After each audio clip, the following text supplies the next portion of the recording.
Prologue. Imagine qu'il existe une pilule qui améliore ta capacité à résister aux tentations et à persévérer. Ta vie est alors beaucoup agréable car il t'est plus facile d'atteindre tes objectifs. La pilule offre également d'autres avantages comme une diminution significative du stress perçu et de la détresse émotionnelle, une réduction de la consommation de tabac, d'alcool et de caféine, une alimentation plus saine, un meilleur contrôle émotionnel, un plus grand respect des engagements et plus d'implication dans les tâches ménagères, un meilleur contrôle des dépenses, une amélioration des habitudes d'apprentissage. Elle n'a pas d'effet secondaire et est disponible partout, gratuitement ou à un prix très bas. Combien de pilules aimerais-tu commander tout de suite si elle existait? Eh bien, elle existe réellement, mais pas sous forme de pilule. C'est ce qu'on appelle le sport. Tous les avantages énumérés ci-dessus proviennent d'une étude australienne réalisée en 2006 sur 24 personnes qui n'avaient pas l'habitude de faire de sport, âgées de 18 à 50 ans, et qui ont fait du sport régulièrement sur une période de 2 mois, une seule fois par semaine pour le 2e mois. Et ce n'est qu'une étude parmi des centaines, voire des milliers, explorant les effets positifs du sport. Il ne fait aucun doute que l'activité physique régulière n'est pas facultative, c'est une nécessité pour ton esprit et ton corps. La pilule mentionnée auparavant deviendrait instantanément numéro 1 des ventes mondiales. Malheureusement, le sport ne se vend pas aussi bien. L'enquête de 2014 par la National Health Interview Survey des États-Unis dresse un portrait désastreux. Parmi les adultes américains âgés de plus de 18 ans, 30,2% sont considérés inactifs par rapport aux recommandations pour l'activité aérobique et 19,8% d'entre eux sont insuffisamment actifs. De plus, seulement 3,2% répondaient entièrement aux recommandations sur le renforcement musculaire. 28,5% répondaient entièrement aux directives sur l'activité aérobique et seulement 21,4% répondaient entièrement aux recommandations pour l'activité aérobique et le renforcement musculaire.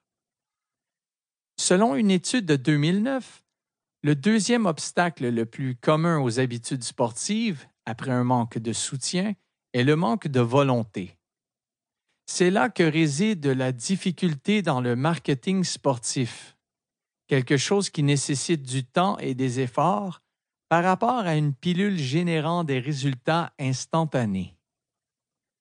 Heureusement, alors que la pilule magique n'existe pas, le sport, lui, existe. Il n'est pas si difficile à introduire dans ta vie au point de vouloir attendre que la pilule fasse son apparition.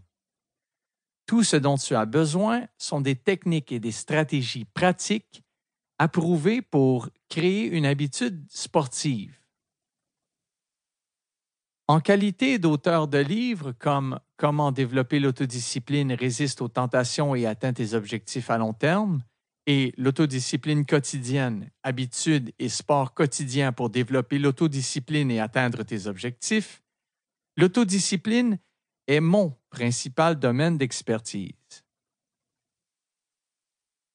Je veux t'aider à franchir les barrières les plus communes pour faire du sport une partie de ta vie et développer une habitude permanente, de sorte que tu puisses devenir plus sain, vif, joyeux et profiter d'autres avantages que l'activité physique régulière.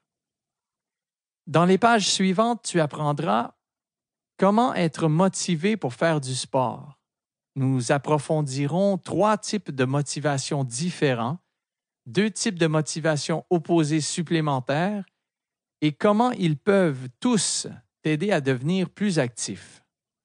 Nous parlerons également des stratégies pratiques pour résoudre la procrastination.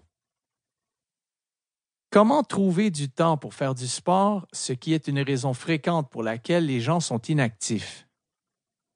Tu découvriras ce que tu rates lorsque tu ne fais pas de sport par manque de temps. Tu apprendras également à quel moment faire du sport et de nombreuses façons masquées de consacrer plus de temps au sport. Comment rester motivé pour faire du sport? Souvent, il est facile de commencer, mais difficile de continuer. Tu apprendras plusieurs manières d'améliorer ta motivation, comment faire une pause sans briser ton habitude sportive, et tu découvriras également comment éviter les blessures, réduire les douleurs et faciliter la récupération de sorte que tu ne pourras pas utiliser la douleur comme excuse. Comment apprécier faire du sport?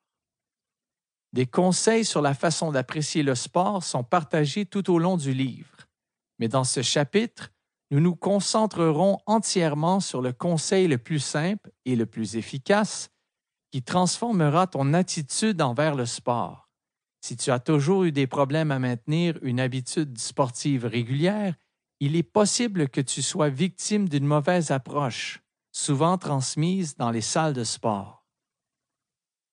Comment gérer d'autres problèmes liés au sport, comme gérer les autres, les attentes liées à l'activité physique, l'inconfort, l'autocritique et la gêne quand on va dans une salle de sport pour la première fois ou en essayant un nouveau sport? Si tu n'as pas fait de sport depuis longtemps, il est possible que tu penses que ce n'est pas pour toi ou que tu n'es pas assez fort, mentalement ou physiquement, pour profiter des connaissances de ce livre. Heureusement, cette croyance est fausse et il existe des moyens simples, mais pas toujours faciles, de corriger cette attitude. Lorsqu'ils sont rassemblés et mis en pratique, les 6 chapitres de ce livre, soutenus par plus de 80 références à des études scientifiques et des experts crédibles, t'aideront à former une nouvelle habitude et à faire l'un des changements les plus importants de ta vie. Commençons le voyage maintenant pour apprendre comment y parvenir. Livre audio complet gratuit disponible en description de cette vidéo.